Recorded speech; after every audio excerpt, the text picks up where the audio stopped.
April 1943 found Sergeant Giuseppe Morelli stationed at Camp Hereford in Texas, his pencil shaking as he composed a letter destined for his mother back in Sicily. The words came slowly, almost unbelievably, because what he was about to describe seemed like something from a dream rather than the reality of war. "Mama, the food here astounds me. They treat us as though we were honored guests rather than soldiers who surrendered. White bread appears at every meal. There is meat, fresh vegetables, abundance I haven't witnessed in 2 full years of fighting. I cannot make sense of these Americans and their endless supplies." From his barracks window, Sahente gazed out across the Texas landscape where electric lights pierced the darkness of the plains. Tractors moved through the fields in mechanical rhythm. He watched American guards standing with Italian prisoners, sharing cigarettes as casually as old friends might. Everything before his eyes contradicted the promises they had heard back home. Mussolini's speeches proclaimed Italy was building a new empire, a resurrection of Rome's glory. America was supposed to be fractured, economically crippled, moments away from collapse. Yet here, locked behind barbed wire in captivity, Italian soldiers encountered a world of plenty beyond their wildest conception. When the initial waves of Italian prisoners began arriving at Camp Hereford that spring, they joined approximately 51,000 Italian prisoners of war, making their way to American soil. The transports had started coming the previous November, following the Allied forces' push through North Africa. These men had laid down their arms in Tunisia after months of mounting desperation. General Giovanni Messe's First Army had finally crumbled, ravaged by lack of supplies and caught between German indifference and relentless pressure from British and American forces attacking from multiple directions. What awaited them in captivity, the prisoners feared, might be brutality, forced labor, perhaps execution.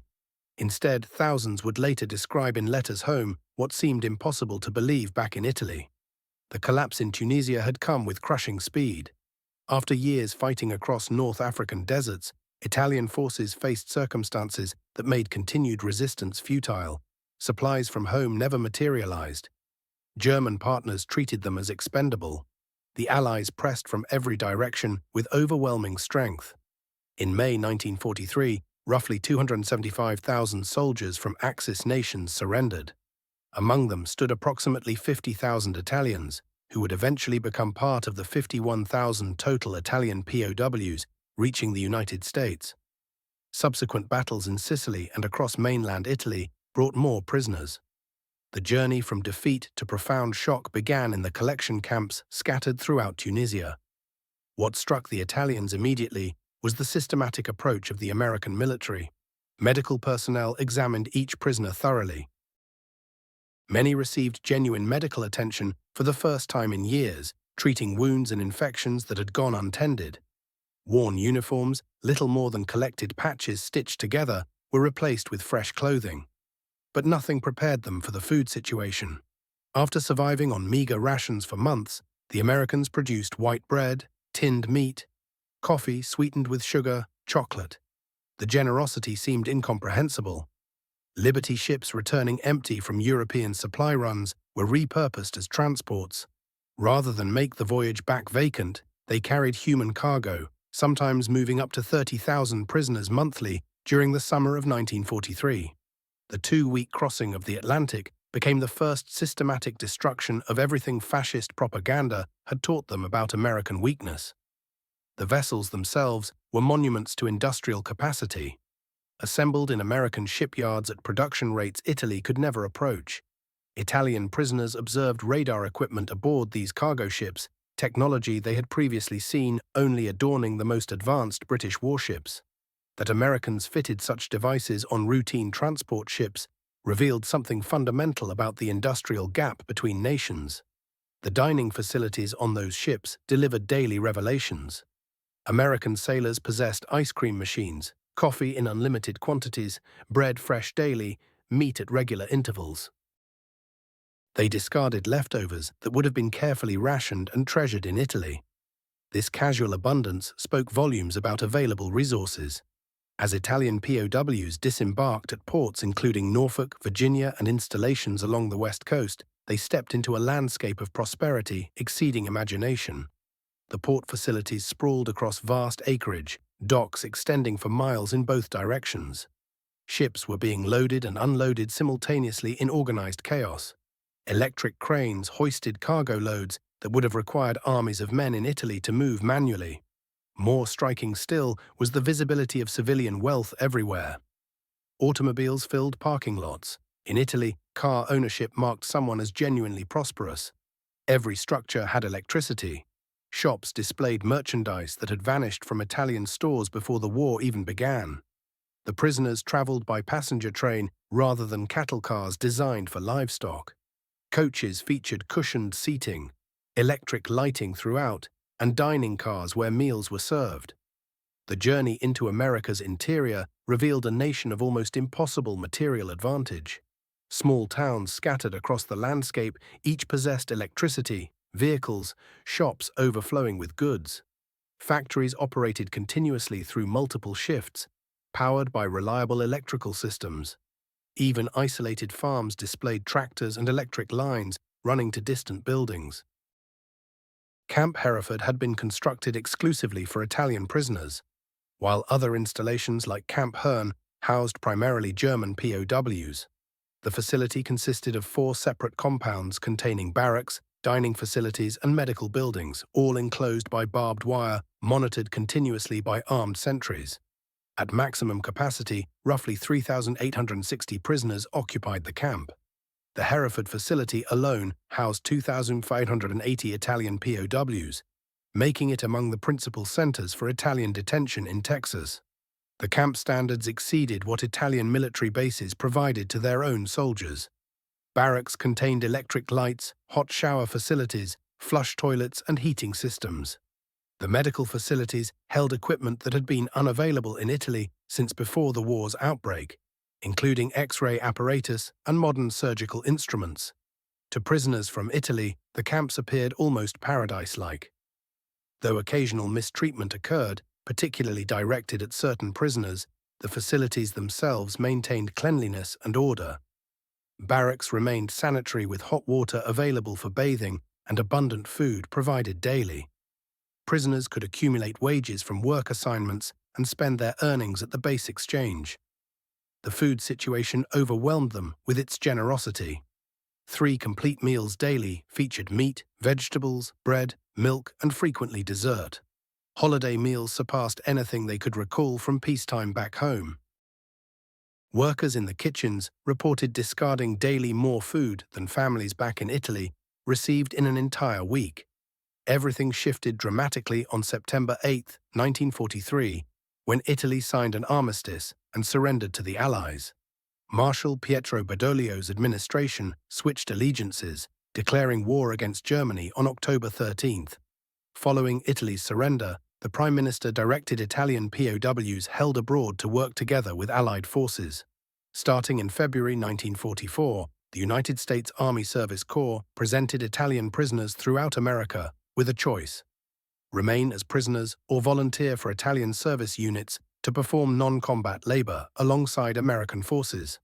They could either stay confined or join ISU, the Italian service units, and work in locations throughout America where labor was desperately needed. The response proved overwhelming. From the 51,000 Italian POWs being held across the United States, more than 45,000 volunteered and were dispersed to various locations experiencing severe labor shortages.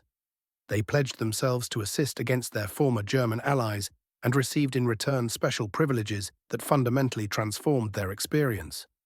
Although technically remaining classified as prisoners of war, they received modified uniforms distinguished only by a patch bearing the word Italy, worn on the left sleeve and affixed to their garrison caps. They also drew monthly pay of 20 fouls, though only a third came as actual currency.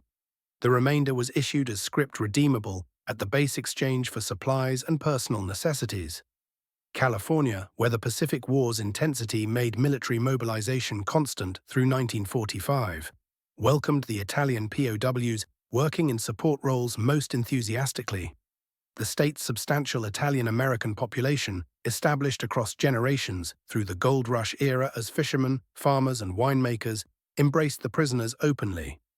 Perhaps most remarkable was the story of Italian prisoners stationed on Angel Island, who organized regular dances in a rented hall in San Francisco, using their own earnings. Saturday night gatherings became major social occasions, drawing significant attendance.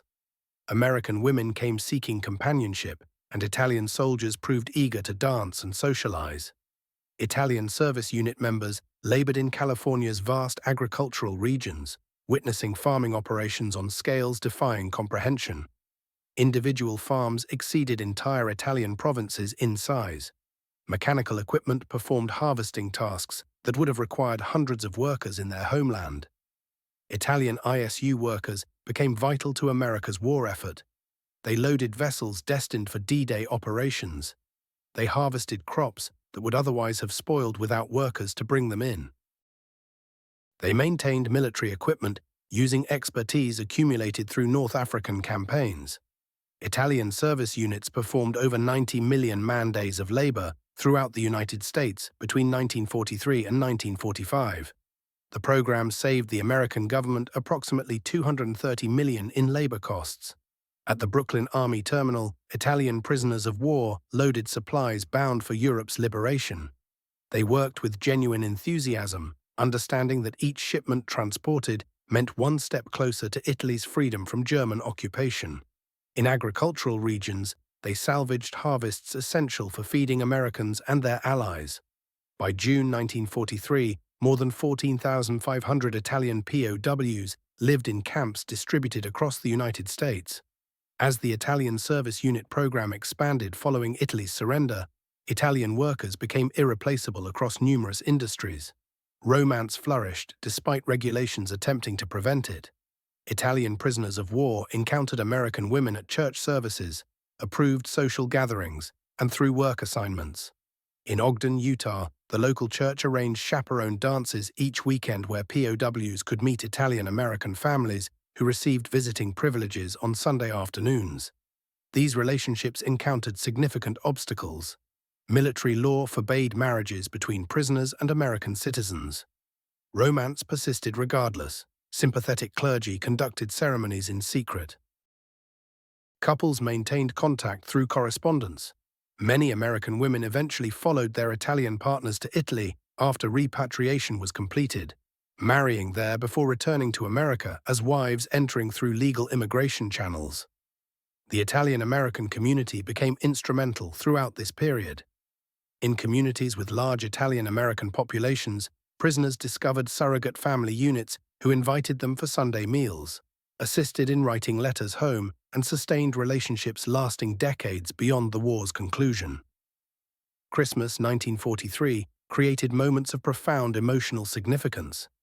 American churches and community organizations dispatched packages to camps containing cigarettes, chocolate, and personal items, luxuries even scarce among American civilians. Local communities organized special dinners and celebrations. At Camp Hereford, local churches performed Italian Christmas carols for assembled prisoners. Catholic parishes offered midnight masses conducted in Latin and Italian.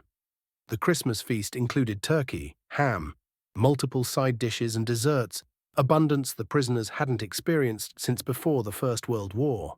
Such kindness toward former enemies demolished the final threads of fascist claims about American weakness. Italian POWs composed letters describing American generosity, demonstrating the confidence only a nation assured of victory could display. Throughout 1944, thousands of Italian prisoners participated in educational initiatives. They learned English, studied American history, practiced mathematics, and acquired vocational expertise. Universities made correspondence courses available. The camps showed American motion pictures and produced newspapers that evolved from simple announcements into sophisticated publications addressing democracy and post-war reconstruction. Italian prisoners constructed theaters, assembled orchestras, and produced artwork that remains visible in many locations today. In different camps, they created ornamental fountains, painted elaborate murals, and built chapels still attracting visitors decades later.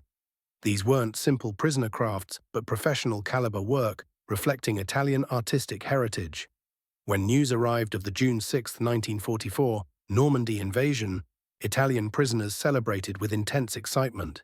The invaders were former enemies landing in France, yet simultaneously the liberators who would finally free Italy from German control. Italian service unit members worked extended shifts, loading supplies, adding messages to shipment boxes, expressing hope for Rome's liberation and Nazi destruction. When Rome fell on June 4, 1944, Italian prisoners and Italian Americans held joint celebrations throughout America. Former adversaries had become allies against Nazi Germany. At Camp Hereford, prisoners and surrounding residents organized a victory mass, attended by thousands. Throughout their imprisonment, Italian prisoners experienced authentic American compassion. When prisoners received word of family members killed during bombing raids on Italy, American guards and commanders attended memorial ceremonies. Local families adopted prisoners who had lost everything, making certain they experienced holidays surrounded by companionship rather than loneliness. Medical treatment proved especially transformative for prisoners. Italian doctors collaborated alongside American medical personnel, absorbing new techniques and utilizing equipment unavailable in Italy for years.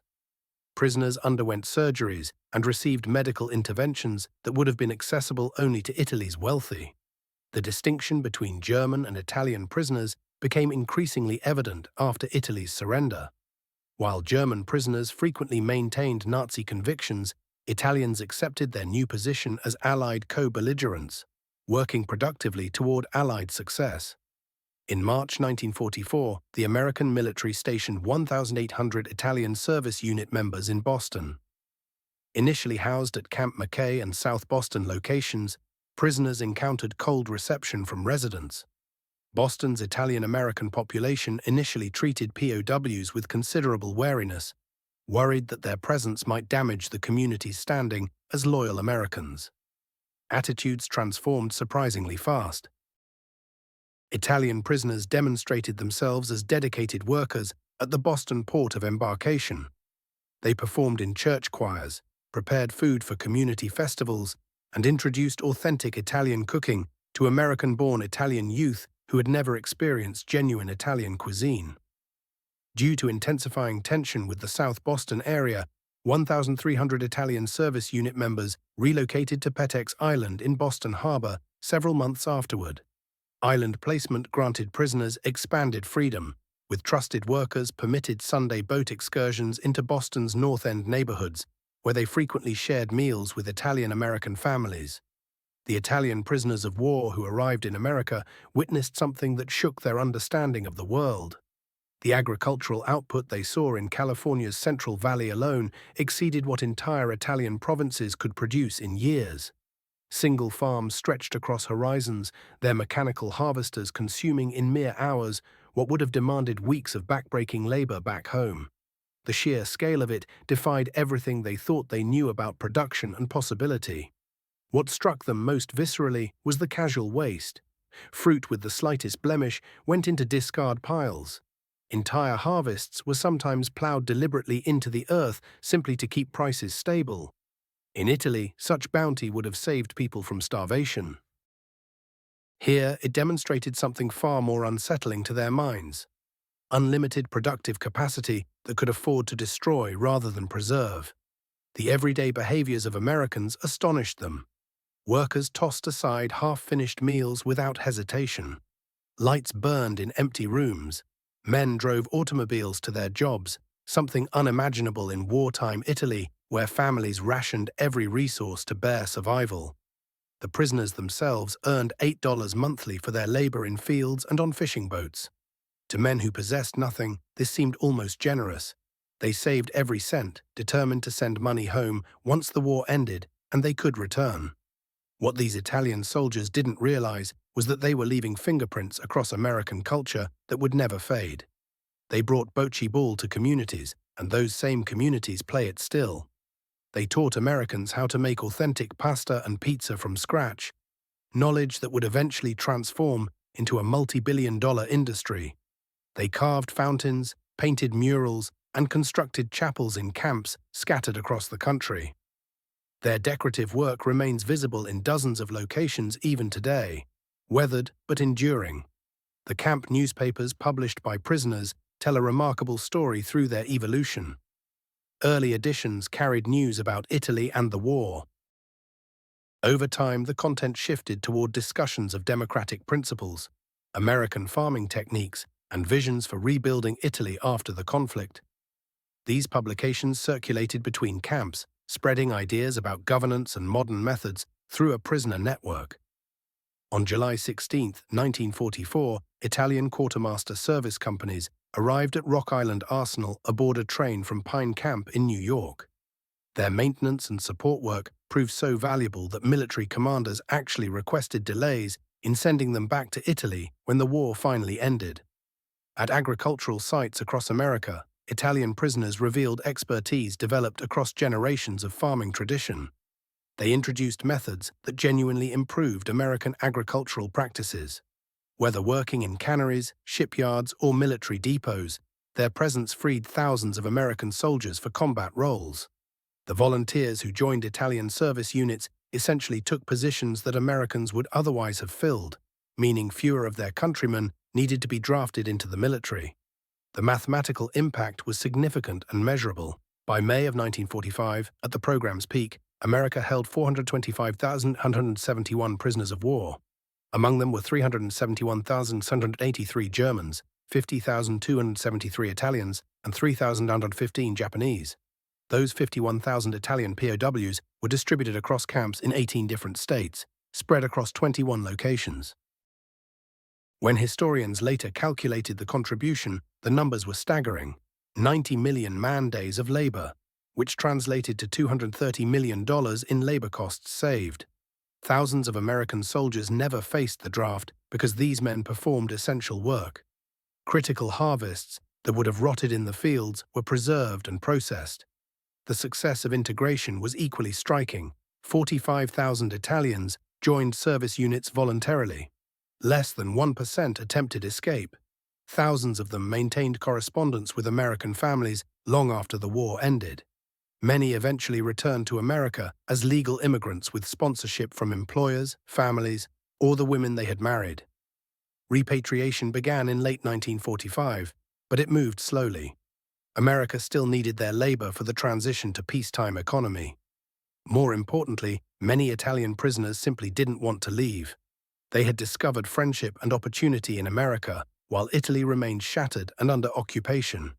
When departure dates finally arrived, entire communities gathered at camp gates to say goodbye. Local newspapers reported on losing friends, not prisoners. Relationships forged during captivity, some romantic, others deeply platonic, faced painful separation. Between December 1945 and July 1946, Italian POWs returned to Italy carrying knowledge of American democracy, agricultural techniques, and industrial methods. They became unintentional architects of Italy's reconstruction, implementing approaches they had learned during their time in captivity. True to their word, thousands of former prisoners returned to America as legal immigrants. Employers valued their skills. American families they had befriended sponsored them. Women they had married brought them home. These immigrants achieved remarkable success, particularly in food industries and import-export trade connecting Italy and America. They maintained bridges between nations that facilitated recovery and commerce. Former POWs and their descendants rose to prominence: judges, business leaders, military officers, community leaders. Their children, raised with both Italian and American heritage, became bridges between cultures in their own right. Physical reminders of this experience persist across America today. In Hereford, Texas, a small chapel built by prisoners in 1945 still stands. It was constructed to honor 5 men who died at the camp, its concrete fashioned to resemble marble. It has become a pilgrimage site for descendants. Bocce courts from California to Massachusetts trace their origins to Italian prisoners who introduced the game. Italian festivals in unlikely places, Texas, Utah, communities without significant Italian populations, celebrate the legacy of these men. Recipes that POW cooks taught to American families have become multi-generational traditions passed down through the decades. Business relationships established during the 1940s continue through 3rd and 4th generations. Sister city partnerships between American and Italian towns often originated in connections forged during the POW experience. Historians have recognized the Italian prisoner experience as unusually successful in transforming former enemies into allies. Unlike approaches relying on propaganda or political education, Italian prisoners were converted through direct experience. They witnessed American democracy functioning. They saw genuine prosperity. They touched abundance. Several factors contributed to this transformation. Italy's surrender in 1943 changed their legal status from enemy to co-belligerent. Italian-American communities provided cultural bridges. Catholic faith, shared by many Italians and Americans, created spiritual bonds. Italy's pre-war economic struggles made prisoners receptive to alternatives and possibilities. American abundance and genuine kindness directly contradicted everything fascist propaganda had taught them about their enemies. The contrast with German POWs is instructive and revealing. While German prisoners often maintained Nazi ideology despite receiving similar treatment, Italians almost universally embraced American values and democratic principles. This difference reflected cultural factors and the crucial timing of Italy's surrender. The Italian POW experience influenced both nations profoundly. For America, it demonstrated the extraordinary power of kindness and visible prosperity in winning hearts and minds without coercion. For Italy, returning prisoners brought knowledge that contributed directly to post-war democratic development and economic recovery. Former POWs helped establish business connections that facilitated vital trade and investment between nations. They introduced agricultural and industrial techniques that modernized Italian production substantially. Most significantly, they carried living memories of democracy functioning successfully, providing concrete models for Italy's new government. The program succeeded fundamentally because it relied on demonstration rather than manipulation. Starting in the 1970s, former Italian POWs organized reunions in America. These gatherings celebrated transformation and friendship rather than captivity and confinement. The 1988 reunion at Camp Hereford attracted hundreds of former prisoners and thousands of Americans who had known them. Veterans spoke with gratitude about American kindness, about lives transformed by captivity, about enemies who had become family. Their testimonies emphasized that imprisonment had actually been fortunate, opening doors to democracy, prosperity, and genuine friendship. Elderly men who had arrived decades earlier as Mussolini's soldiers embraced American guards who had remained lifelong friends. Their grandchildren, American and Italian alike, played together, living proof of what reconciliation could achieve. Why did Italian POWs describe American camps as almost paradise? Not because captivity itself was pleasant, but because it revealed possibilities they had never imagined existed. They discovered that prosperity emerged from freedom rather than conquest, that diversity created strength rather than weakness, that democracy functioned better than dictatorship in every measurable way. They witnessed ordinary Americans living better than Italian aristocrats. They saw workers owning automobiles, farms utilizing sophisticated machinery, factories producing abundance that seemed endless. They experienced kindness from enemies that their own government had never shown them. The paradise was relative, measured against years of war, starvation, and propaganda lies. American camps offered food, safety, and human dignity. Compared to what awaited in bombed-out, occupied Italy, America represented genuine hope and opportunity. The Italian POW experience permanently enriched American culture. Pizza, now an industry worth billions of dollars, was popularized significantly by POW cooks who taught Americans authentic preparation methods. Espresso culture, decades before Starbucks brought it to mainstream attention, was introduced by Italian prisoners to communities that had never tasted genuine Italian coffee. In small towns across America, Italian festivals celebrate connections born from the POW experience.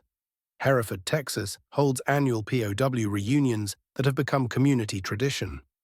California's Central Valley wineries founded by former POWs or their descendants produce wines using techniques brought from Italy.